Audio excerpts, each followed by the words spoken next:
It's July 16th, 1212, on the plains of Las Navas de Tolosa.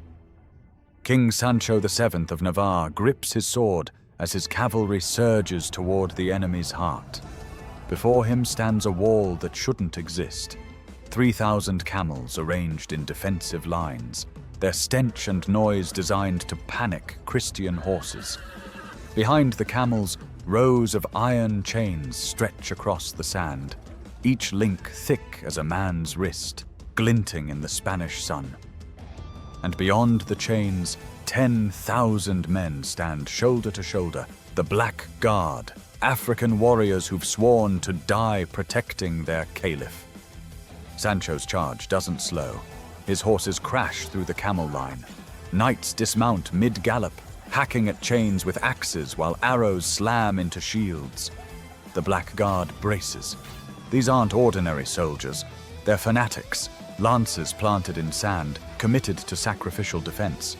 The fighting becomes hand-to-hand butchery, with men screaming, and bodies pressed so tightly that fallen warriors can't collapse. Then the line breaks. Navarrese knights punch through to the caliph's tent. Inside, they expect to find Mohammed al-Nasir, the ruler of an empire stretching from Morocco to southern Spain. This man declared jihad and mobilized 60,000 warriors to crush the Christian kingdoms forever. Instead, they find an empty throne. The caliph has fled. His green turban was abandoned. His Quran was left open on silk cushions. The psychological impact is instant. Almohad soldiers across the battlefield turn and see their leader's standard falling. The army that marched with religious certainty, convinced of divine favor, protected by mountains and ideology, disintegrates. Warriors who'd never retreated before now run. What follows isn't a battle, it's a slaughter. 20,000 men will die in the rout. This is Las Navas de Tolosa, the moment the Reconquista became inevitable, the day an empire's confidence died on Spanish sand. But the real question isn't how Sancho broke that line. It's why he was there at all. 6 months earlier, he'd been allied with the caliph. His sister may have married into the Almohad royal family. Yet here he stands, leading the charge that destroys his former allies and saves Christian Europe. The answer lies 17 years earlier, in another battle, another humiliation, and one king's absolute need for redemption. 1195, the Battle of Alarcos. King Alfonso VIII of Castile watches his army collapse. Almohad cavalry tears through Castilian lines. Knights he's known since childhood fall with Berber arrows in their throats. His infantry breaks. His banners drop. By sunset, Castilian power in Iberia lies shattered across the plains, and Alfonso rides north in disgrace. The defeat doesn't only affect his military, it is a personal annihilation, as Alfonso lost credibility with his nobles, leverage with rival kingdoms, and respect across Christian Europe. Almohad forces raid deep into Castilian territory for years afterwards. Cities that once feared Castilian arms now mock the king who couldn't protect them. The humiliation burrows into Alfonso's identity, reshaping every political calculation, every diplomatic move, every waking hour for 17 years.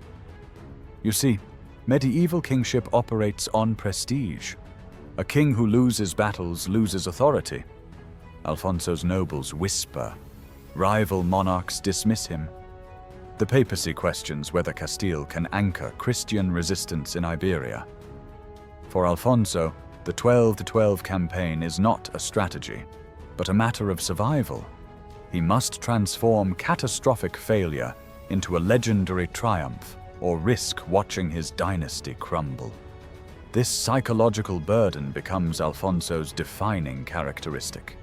He carries Alarcos as if it were a physical weight. Every decision in the 12-12 campaign reflects this desperation. When his forces besiege the fortress of Malagon early in the march, the garrison offers surrender, agreeing to abandon all equipment and leave the region.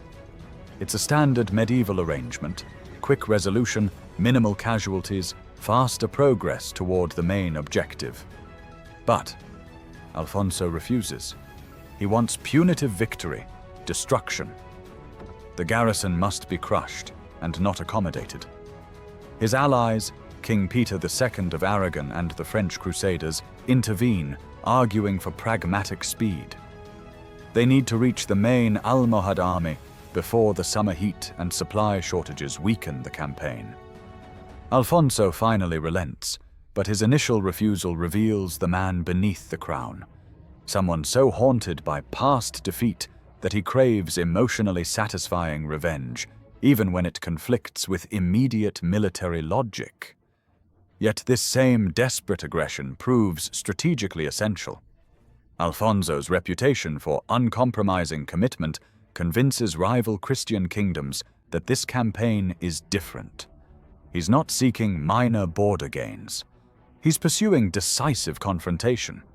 That reputation unifies a fractured coalition that, under normal circumstances, would never cooperate. By mid-1212, Alfonso had assembled something unprecedented: a unified Christian front. Castile, Aragon, Navarre, and foreign crusaders marching under one banner. The diplomatic achievement is staggering. These kingdoms compete for territory, nurse historical grievances, and view each other with permanent suspicion. Getting them to coordinate requires more than persuasion. It requires existential threat and papal pressure. Pope Innocent III provides that pressure. His proclamation transforms a Spanish frontier war into an official European crusade, bringing institutional weight, financial support, and recruitment across Christendom. For Alfonso, papal backing is validation, proof that his 17-year quest for redemption aligns with divine will. For rival kings like Sancho VII and Peter II, it creates consequences severe enough to force cooperation. The coalition forming around Alfonso is fragile, held together by fear, political necessity, and the understanding that if the Almohads aren't stopped now, there may not be another chance.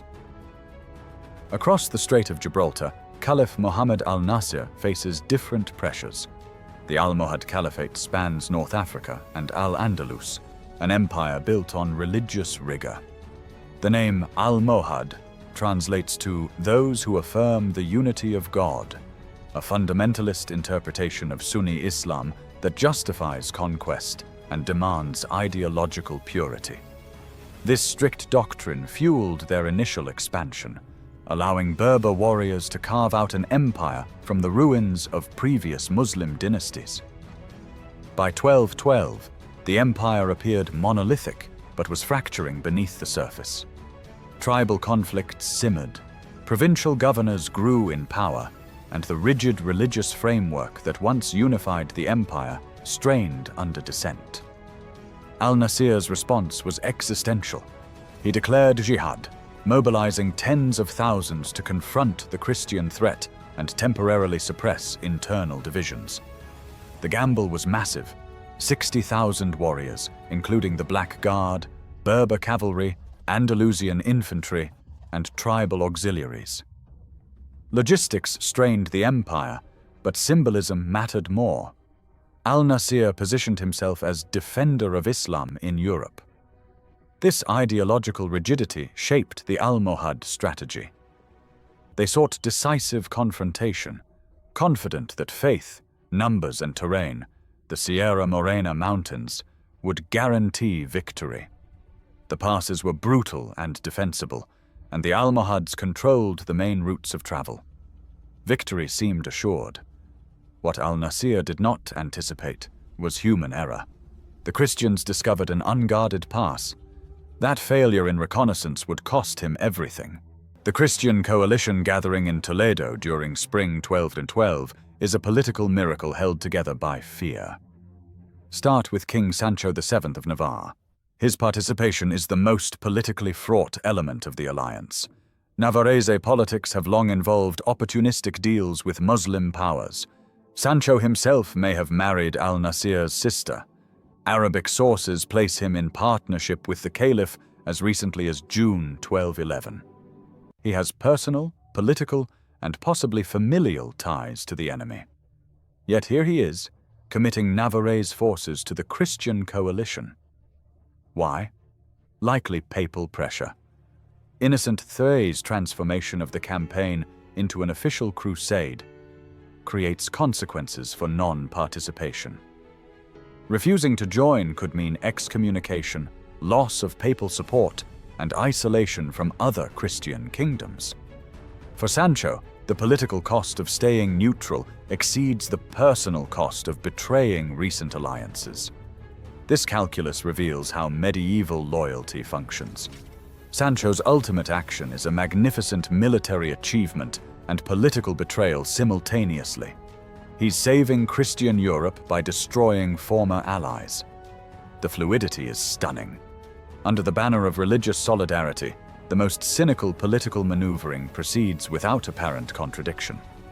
Then there are the Ultramontanos, who are the French and European crusaders who arrive with entirely different expectations.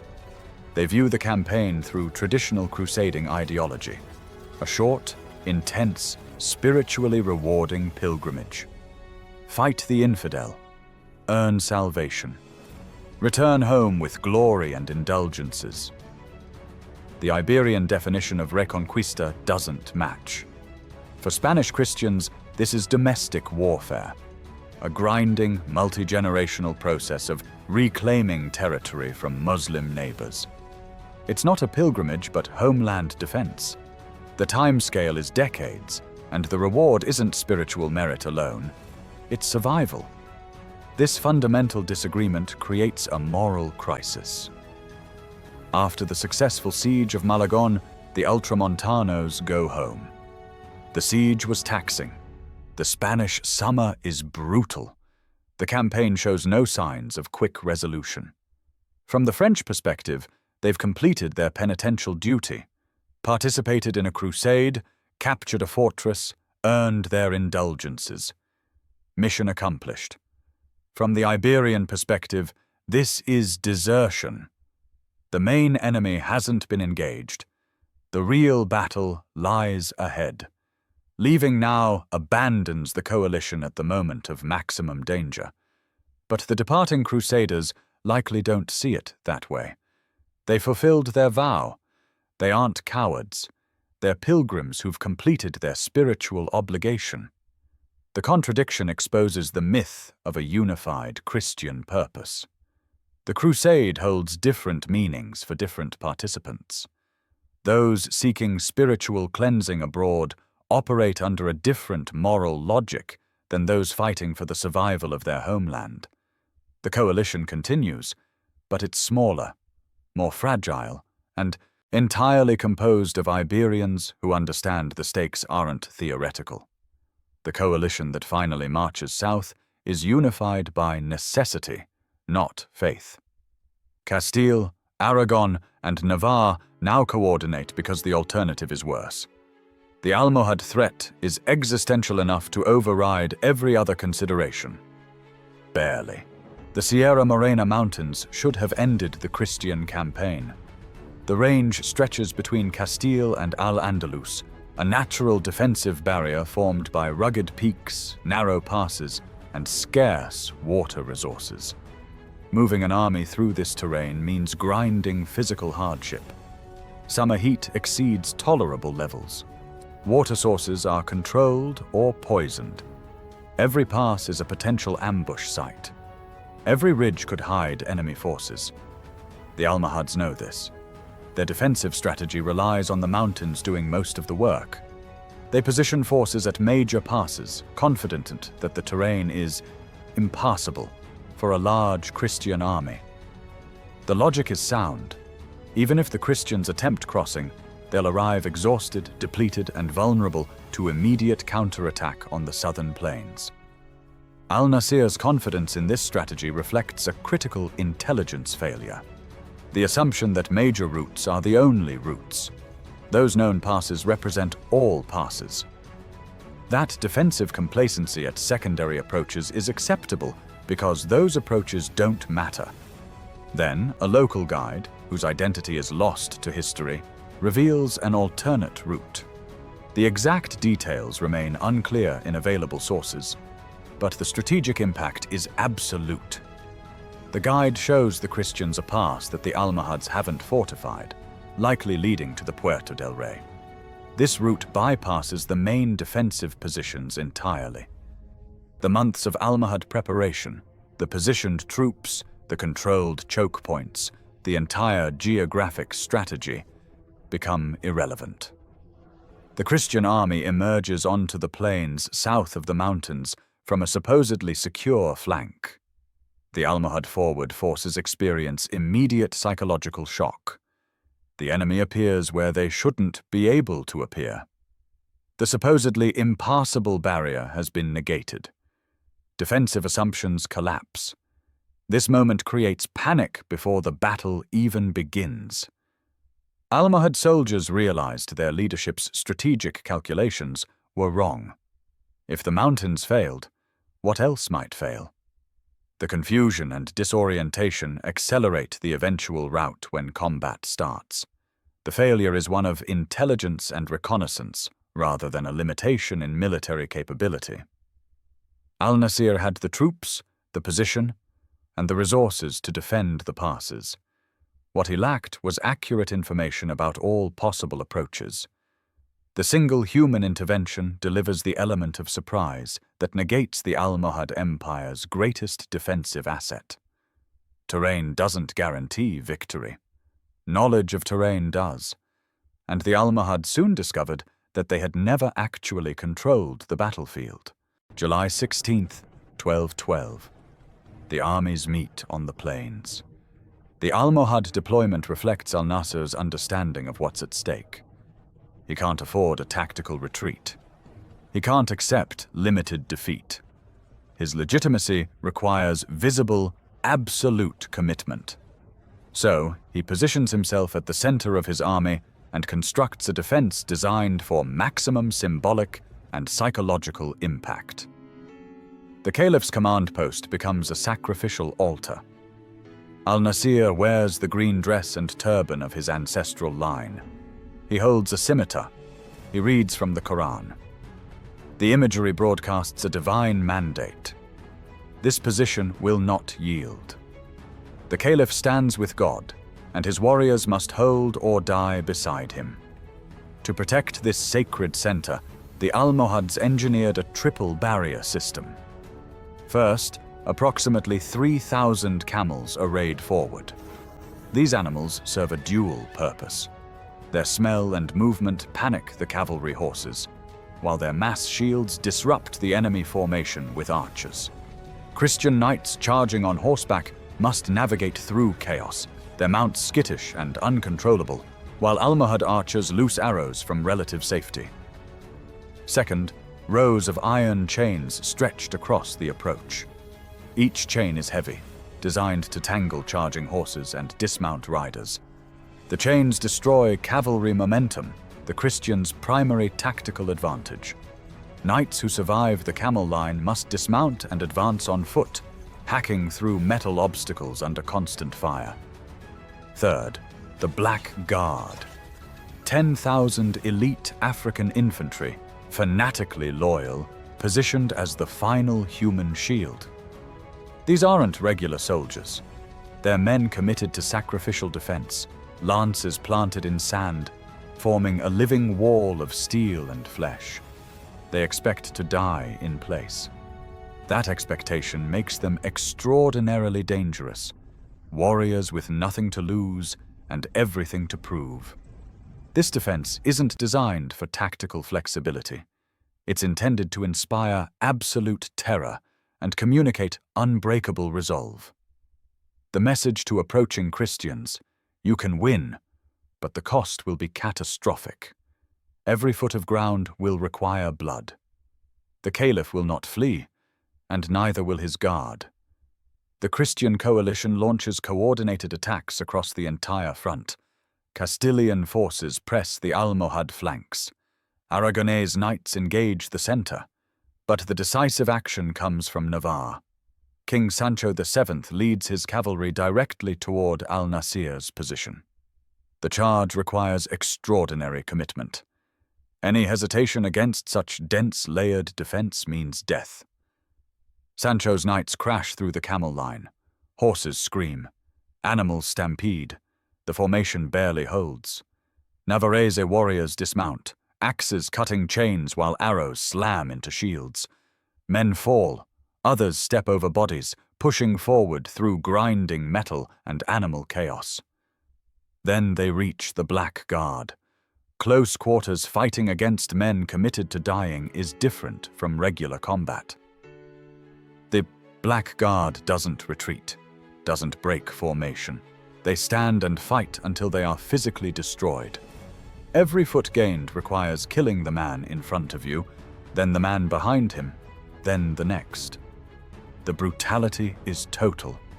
Steel on steel, shields splintering, bodies so tightly pressed that fallen warriors remain upright, held by the press of living men. The Navarrese breakthrough isn't elegant. It's grinding, exhausting, brutal work. The kind of combat that tests not skill, but sheer willingness to continue when every instinct screams to stop. When the line finally breaks, when Navarrese knights punch through to the command post, they find it empty. Mohammed al-Nasir has fled. The psychological impact is instant and total. Almohad soldiers across the battlefield see their caliph's standard fall. The man who declared jihad, who positioned himself as the defender of Islam, who engineered that elaborate symbolic defense as proof of divine favor. He's gone. The tent stands empty. The Quran lies abandoned. For an army unified by religious ideology, this isn't just a tactical setback, but an existential collapse. If the caliph fled, the divine mandate fails. If God isn't protecting the faithful, what's the point of holding ground? The theological framework justifying their presence, which is the certainty that faith guarantees victory, disintegrates. The rout begins immediately. Warriors who'd never retreated before now run. Cohesion fragments. Officers lose control. Units dissolve into individual soldiers fleeing east, desperate to escape the slaughter. In Islamic history, the battle is remembered as Al-Uqab. The name captures the trauma. This isn't tactical withdrawal. It's panic, collapse, and devastating human cost. Estimates place Almohad casualties around 20,000 men, though exact figures remain disputed. What matters isn't the precise number, but the scale. This is a catastrophic loss, the destruction of elite fighting forces accumulated over generations. Christian forces pursue without mercy. Mounted knights cut down fleeing soldiers. Exhaustion alone eventually stops the killing. The Christian horses, spent from battle and pursuit, simply can't run anymore. Even then, the slaughter continues until commanders sound a recall. The battlefield aftermath defies belief. Bodies carpet the plains. High-ranking emirs lie twisted in dust, identified by rich armor.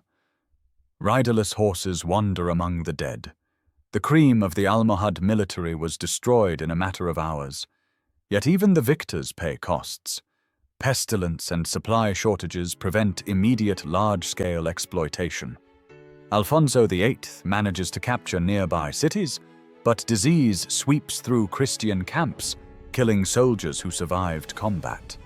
The triumph is real, yet exhausting, rooted in the harsh realities of medieval warfare, where victory and suffering coexist. For the Almohad Caliphate, the consequences extend far beyond battlefield losses. Al-Nasir's flight carries political weight that outlasts the immediate military defeat. His failure discredits the rigid theological framework justifying Almohad rule. How can a dynasty claim divine mandate when its caliph fled from God's enemies? The loss of legitimacy accelerates political decay across the empire. Within months, internal rivals challenge the central authority. Provincial governors assert independence. The tribal conflicts suppressed by external war resurface with devastating intensity. Las Navas de Tolosa is widely acknowledged as the starting point of the Almohad decline. The immediate consequences are military. Elite manpower is lost, and defensive capability is shattered. But the more serious damage is political and economic. The sheer cost of mobilizing the great jihad army, combined with losing so many trained fighters, places an insurmountable strain on the caliphate's finances. The empire can't afford to suppress subsequent revolts. It can't fund reconstruction. It can't project power. Economic collapse accelerates political fragmentation. By 1227, the fracture becomes formalized when Al-Mamun, an Andalusi-backed son of a former caliph, usurps his brother Al-Adil and declares himself caliph in Seville. This dynastic civil war led to the rapid breakdown of territorial control and the establishment of the Third Taifas period. The Christian kingdoms don't immediately conquer all of Al-Andalus. Granada has survived for centuries, but the outcome of 1212 guarantees Christian dominance in future territorial expansion. The balance of power shifts permanently. Muslim political fragmentation ensures that coordinated resistance becomes impossible. The actual consequence isn't the territory Alfonso VIII gained in 1212. It's the political possibility destroyed for the Almohad state. After Las Navas, the caliphate was unable to recover its legitimacy, restore its military capacity, or suppress internal dissent.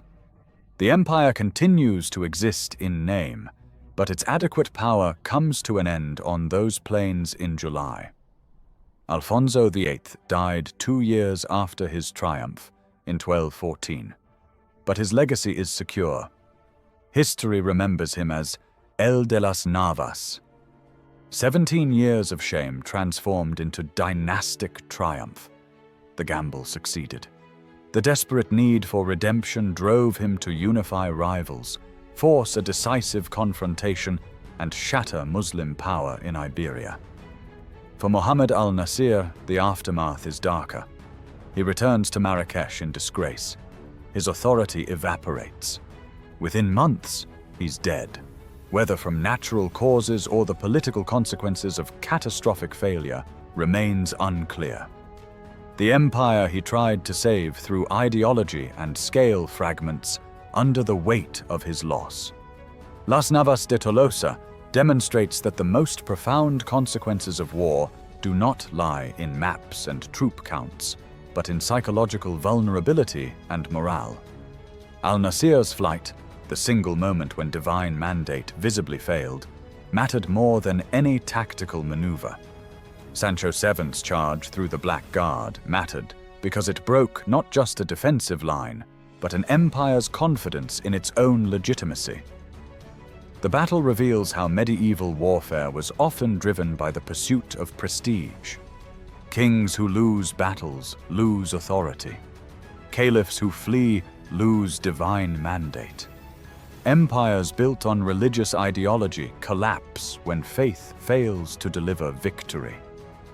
The human motives, Alfonso's revenge, Al-Nasir's pride, Sancho's political calculation, the Black Guard's fanatical commitment, were the true engines of transformation. On July 16, 1212, 130,000 men met on Spanish plains to decide who would control Iberia's future. The answer wasn't determined by numbers or equipment, but by which leader could maintain his army's belief when the killing started. Alfonso gambled everything on redemption and won. Al-Nasir gambled everything on divine favor and fled. That difference shifted the medieval world forever. The Reconquista's outcome became inevitable the moment Al-Nasir's tent stood empty, and his soldiers realized God wouldn't save them. Everything after was a consequence.